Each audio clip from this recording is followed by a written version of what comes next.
from CloudNineSlimery, and I'm back here today with another YouTube video.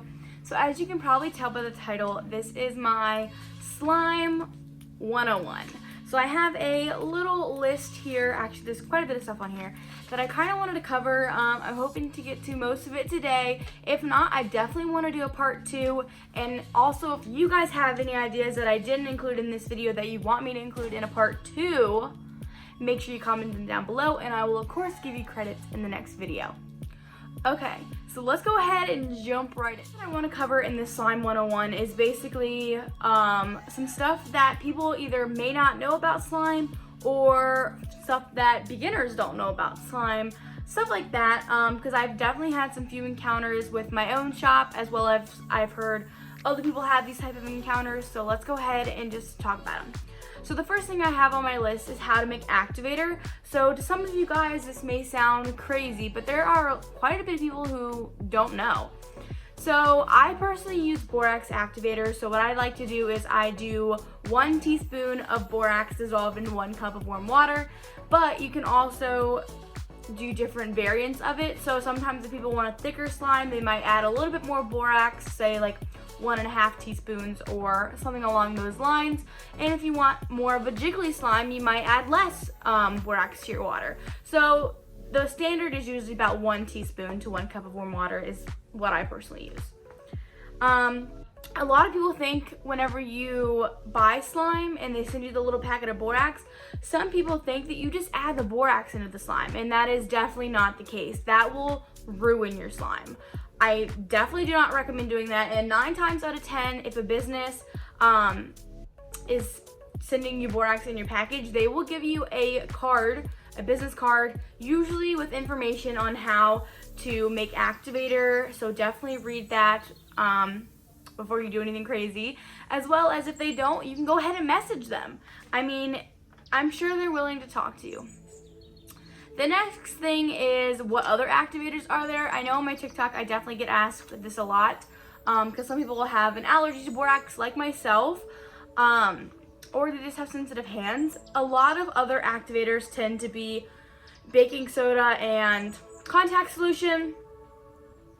There's also tons of liquid detergents you can use, like I used to use Flow when I first started, as well as Tide and some other stuff. But some of them are different colors as well as they're scented, so take that information and do what you want with it. So the next thing I have on here is places to get scents. So I definitely get asked this a lot as well. So my favorite scent companies will be listed right here.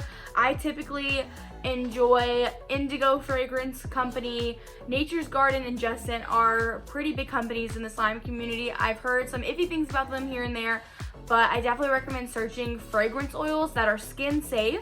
They're basically fragrance oils that you can use in soap or candles, stuff like that. And there's tons of fragrance oil companies, but I typically like to use Indigo. They do have a wide variety of scents to choose from, and you can also look at reviews and see what other people use as well. You can also get some at craft stores, like Hobby Lobby has a soap making section where they have some soap making scents. Those are pretty good.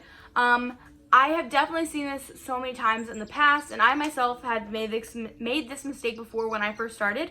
But there are these tiny bottles. I'll see if I can find a picture of it here, but they are flavorings. You can find those in the cake baking aisle. They are not good for slime. They are flavorings, meaning they are made for consumption of some sorts, so it can rot your slime basically. I've had this happen a couple of times with people's slimes, and it's not that good. Because one, you're gonna look bad, as well as, you know, the people are gonna be mad at you. So don't do that. I will try to throw up a picture here, but do not use flavorings. You want to do fragrance oils. Yeah. Next thing I have on here is the best glues and a little bit about them. So as you can tell, I got some glues back here. I just got a shipment in upstairs, I think. But here are, again, here's a list of glues that I like to use. Elmer's is definitely a big company that in the slime world.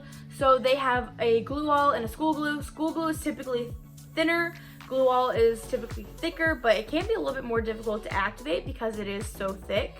Then there's also clear glue. A lot of people don't like to use Elmer's clear glue gallons because they have a yellow tint to them. So definitely shop around when you want to look for glues. I personally like to use Doris clear glue.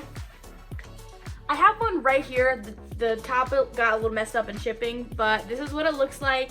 Doris clear glue. You can get them for, I think, $8 or $9 on the Doris website. Super cheap, super good for glue, while Elmer's is like 20-something at the store. So definitely good, cheap price. Another one you might see back there is the Amazon glue. Again, I'll put a picture up here. I like to use the all-purpose Amazon glue. It's relatively cheap as well. It's about the same price, $10-ish for, it's typically like a school glue, but it's actually thicker than Elmer's school glue. So it's still a school glue, but it's slightly better in my opinion. A lot of people like to use them, so figured I'd throw that out there, but those are the ones that I like to use. So next I have best clays. So I will throw pictures of each of these. I did make a little video on TikTok about how to make butter slime or clay slime. So I like to use Daiso. I like to use a polymer clay, as well as there's a couple other clays like Model Light. That's a good one. A lot of people don't like to use Model Magic because it's a lot more tough than what kind of clay you want, and it also can harden your slime, which isn't that great. Daiso is definitely a big one. It used to be a lot bigger, when slime first started, because that was like the main clay. I'll throw up pictures here, obviously. It's a nice clay. It makes a great butter slime. It makes OG butter slime. Polymer clay is a soft clay. It's really nice. I feel like it's a lot better for slay slimes in my opinion. They honestly feel like slime itself, which is really cool. And then Model Light's also really good. I like to use Model Light for sculpting different pieces. I think that's really cool. The next thing I also want to talk about was Instant Snow. So here is the brand of Instant Snow that I like to use. I get this at Walmart. It's around $5 or $6. It comes in a little jar, and it is called Crazy Art Snow, as well as I like to use Snow Wonder. That's probably the one you see the majority of. Super nice. Love to use it. They both work great. Yeah, they make great jelly slimes, cloud slimes, icy slimes, cloud creams, all that good type of stuff. Next, I have how to take care of your slime. So if you take care of your slime, like washing your hands, making sure your surfaces are clean, and making sure you put the lid tight on your container so your slime won't dry out, your slime will last you years, to be quite honest. Like, I still have slimes that I've had since I started. And a couple people wanted me to mention that a scent will wear off in slime if you play with it a lot. That can happen, or it would just get, less fragrant. Another thing is clay slimes will die. If you actually stretch a clay slime, play with it all the time, it'll start to get tough, meaning that the slime is kind of like disappearing in a way, that it's just mainly becoming clay. I'm not really sure the correct terms for it, but you could also always add some extra plain slime to it. It might change the texture a little bit from the original, but it'll definitely soften your slime back up, as well as lotion. And then slimes will melt. Slimes will melt and slimes will get over-activated, and that's just like the life of slime. Some slimes melt faster than others. Clear slimes typically melt faster, in my opinion, than like a cloud slime or other types of slime like that, like a butter slime.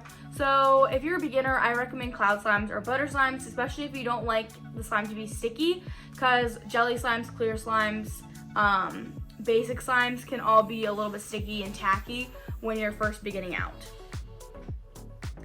And then I wanted to kind of go over the different textures. There are tons of textures of slime. People don't realize this, but there's so many. Like, if you just look up different textures, or if you just scroll on Instagram and you see all the different slimers on there's so many textures. There's jelly, there's jelly cubes, there's regular clear slimes, there's icy slimes, there's cloud slimes, there's cloud creams, cloud doughs, butter slimes, slay slimes, which are clay slimes with less clay.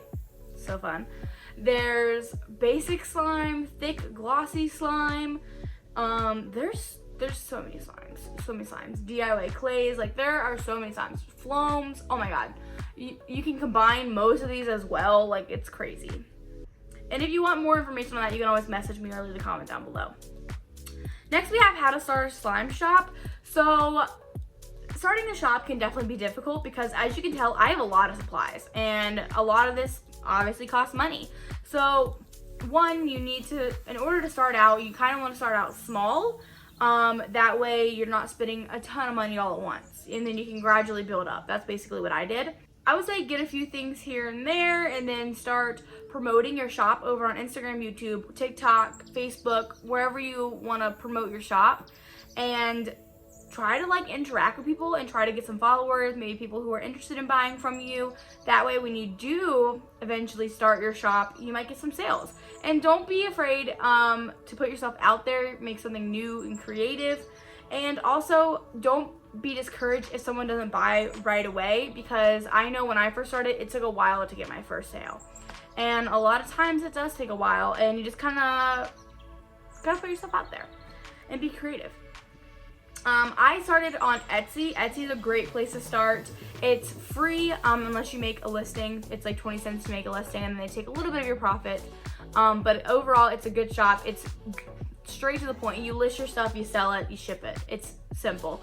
Then I moved on to Shopify, which is basically my own website. This one you do have to pay for, but I got to customize it, which was really cool. And it's linked down below if you want to check it out.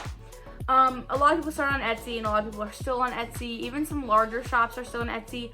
There's some other websites that you can sell on to, like eBay, Mercari, and I don't even know, other places as well. But I think Etsy is definitely a great place to start because it's a marketplace and it's pretty chill. And next thing I have, someone asked, is how to have a first restock. So again, a first restock, you really got to, I say, if you have a slight amount of followers, start small. You don't want to list 40 slimes and then no one buys and then they all melt. You want to list a couple here and there and then wait it out. Maybe people will buy. Maybe do custom slimes where people are making them. You make them to order. Promote your shop. That's like the best thing to do over on Instagram. Promote the heck out of it.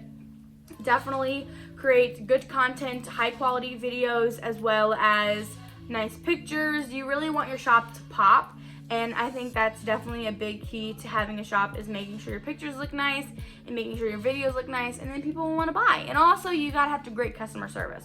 You want to be positive and creative and nice and sweet, and all these people will come and just enjoy your shop and your creativity and how nice you are to them.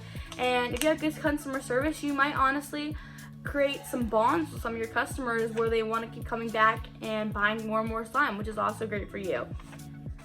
So those are just some of the tips that I have. I obviously probably can think of some more, but if you have any, definitely let me know down below, because I'm very curious to see what you guys have, and I will include it in a part 2 if you guys want it.